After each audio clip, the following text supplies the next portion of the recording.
Ertugrul Ghazi یہ نام کسی تعارف کا محتاج نہیں، بلکہ اس نام سے مسلمانوں کی تاریخی جرأت، ہمت، شجاعت، ایمانداری اور ثابت قدمی کا پتہ چلتا ہے۔ آج کی اس ویڈیو میں ہم ارطغرل کی ریئل زندگی کے بارے میں بات کرنے والے ہیں۔ ریئل زندگی ان کے یہ ڈرامے سے تو الگ ہے، لیکن جو ریئل ارطغرل تھے وہ کیسے تھے، ان کے کون کون سے ساتھی تھے اور ان کا لائف سٹائل کیسا تھا، اس کے بارے میں۔ تو اسی وجہ سے ویڈیو کو لائک کریں اور چینل کو سبسکرائب کریں تاکہ میری ہر آنے والی ویڈیو کا نوٹیفیکیشن آپ کو مل سکے۔ تو پھر شروع کرتے ہیں اس ویڈیو کو ایک چھوٹے سے انٹرو کے بعد۔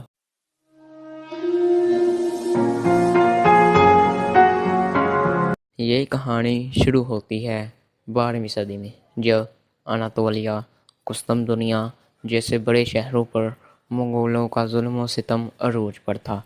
اسی دوران سردیاں بھی پڑ رہی تھیں اور تمام قبائل اپنے لیے مفید جگہ کا رخ کر رہے تھے۔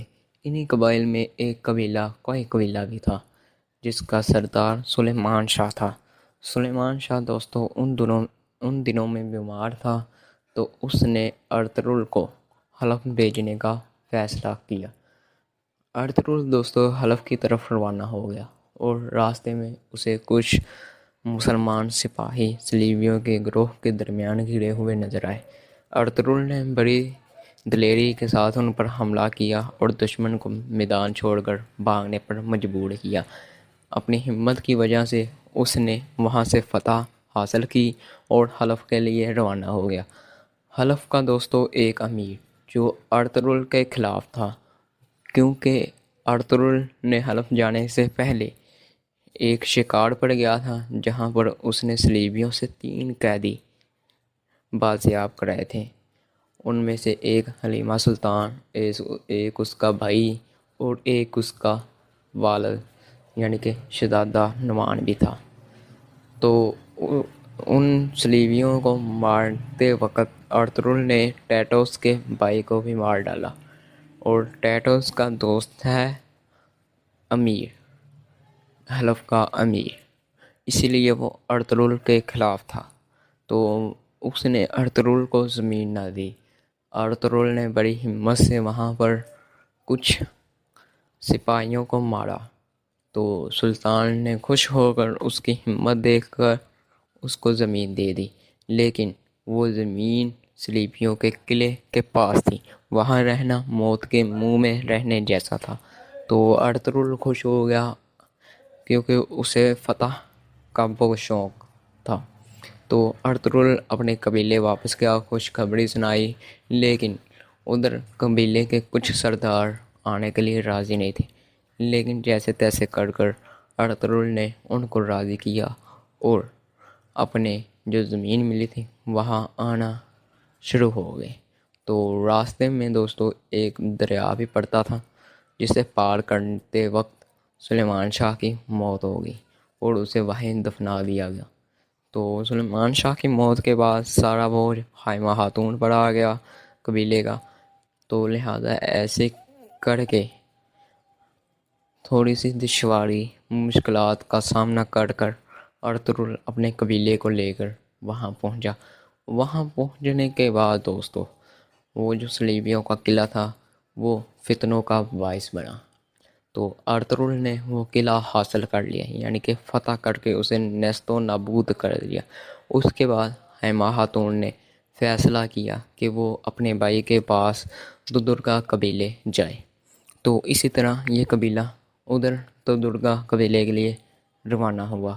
تو راستے میں منگولوں نے ارطغرل کے قبیلے پر حملہ کر دیا، جس میں کافی سپاہی، معصوم بچے، عورتیں اور مرد شہید ہوئے۔ تو اسی دوران ارطغرل کو بھی نویان نے اپنی حراست میں لے لیا۔ ارطغرل جیسے تیسے کر کے نویان کی حراست سے نکلتا ہے تو اپنے قبیلے یعنی کہ دودرگہ قبیلے کی طرف واپس بڑھتا ہے۔ تو راستے میں دوستو اسے پتہ چلتا ہے کہ تربت کی بیوی تھی جو آئی گل، آئکس یعنی کہ اس سے وہ شہید ہو چکی ہے۔ تو ارطغرل تھام لیتا ہے کہ میں منگولوں کو مارے بنا نہیں ایک چین کا سانس بھی نہیں لوں گا۔ تو ارطغرل تب ہی تیار کر لیتا ہے کہ اب منگولوں کو مارنا ہے، صرف مارنا ہے۔ اس کی زندگی کا اور کوئی مقصد نہیں بچتا، صرف منگولوں کو۔ ارطغرل نویان سے بازیاب ہونے کے بعد دودرگا قبیلے کا رخ کرتا ہے۔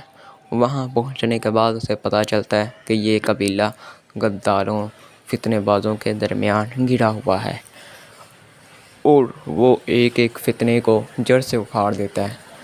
لیکن جب اس کے ماموزاد کی سرداری کا وقت آتا ہے تو ارطغرل کو اس کی مامی یعنی کہ اس کے ماموں کی بیوی پر شک ہو جاتا ہے۔ اس نے اپنی پہلی سوکن یعنی کہ اس کے ماموں کی پہلی بیوی کو بھی قتل کیا ہوتا ہے اور اس کے ماموں کو بھی۔ تو ارطغرل ایک جال بچھاتا ہے جس میں وہ پھنس جاتی ہے اور اس کا ماموزاد ارطغرل کا بہت ہی وفادار ہو جاتا ہے۔ پہلے تو وہ اس کے خلاف تھا لیکن اب وہ وفادار ہو گیا۔ اس طرح ارطغرل نویان کو مارنے کا ارادہ کر لیتا ہے۔ کچھ ہی کوشش میں نویان تو مارا جاتا ہے لیکن اس سے پہلے اس کا ماموزاد بھی مارا جاتا ہے۔ تو اس طرح ارطغرل کا قبیلہ ایک ہو جاتا ہے یعنی کہ کوئی قبیلہ۔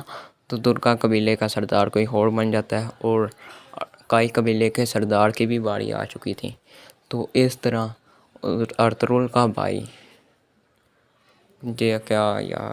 دوستو ارطغرل چاہتا تھا کہ سردار میں بنوں، لیکن اس کا بھائی سرداری کے لیے ہاتھ اٹھا دیتا ہے اور سرداروں کو پیسہ دے کر، سونا دے کر وہ خود سردار بن جاتے ہیں۔ ارطغرل تہیا کر لیتا ہے کہ میں یہاں سے ہجرت کروں گا۔ جیسا تیسے کر کے وہ خاتون اپنی بیوی اور اپنے سپاہیوں کے ساتھ وہاں سے ہجرت کر کے بازنطینی شہروں کی طرف روانہ ہو جاتا ہے۔ انہی دوران ان پر حملہ ہوتا ہے جس میں حلیمہ سلطان کا بھائی مارا جاتا ہے اور وہ جیسے تیسے کر کے منگولوں کو شکست دیتے ہیں اور آگے بازنطینی علاقوں کی طرف ہجرت کرتے ہیں۔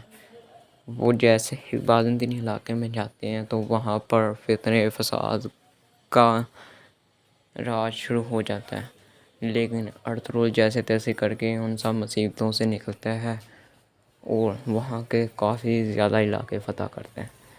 وہاں کے علاقے فتح کرنے کے بعد وہ سلطان کو انعام کے طور پر پیش کر دیتا ہے، لیکن سلطان واپس ارطغرل کو وہ علاقے دے کر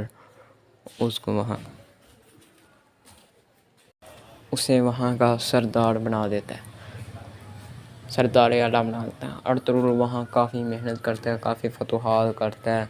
اس طرح اس کا پارٹ نمبر 1 ختم ہوا اور پارٹ نمبر 2 کے لیے چینل کو سبسکرائب کر کے بیل کے آئیکن کو آل پہ سیٹ کر دیں۔